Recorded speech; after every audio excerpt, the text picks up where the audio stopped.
सम्पूर्णमा नमस्कार।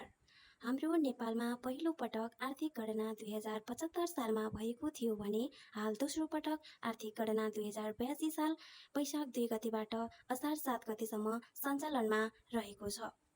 अर्थतन्त्र मापनको लागि आर्थिक गणना भन्ने मूल नाराका साथ सम्पूर्ण व्यवसायी प्रतिष्ठानहरूमा गएर हामी डाटा सङ्कलन गर्ने क्रममै रहेका छौँ। हजुरहरू सम्पूर्ण उद्यमी व्यवसायी महानुभावहरूले यस गणनामा भाग लिए सही र पूर्ण विवरण उपलब्ध गराई हामीलाई सहयोग गरिदिनु हुन म हृदयदेखि नै अनुरोध व्यक्त गर्दछु।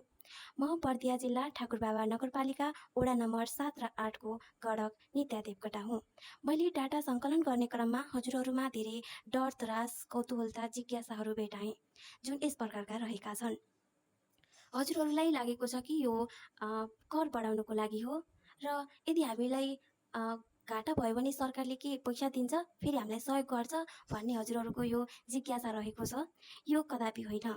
यो हाम्रो देशको अर्थतन्त्र मापन नीति निर्माण गर्न, विकासको आधार पहिचान गर्न, रोजगारीको अवस्था चित्रण गर्न, कुल क्रयस्थायी उत्पादनमा आर्थिक क्षेत्रको योगदान पत्ता लगाउनको लागि हामीले आर्थिक गणना गरिरहेका छौँ।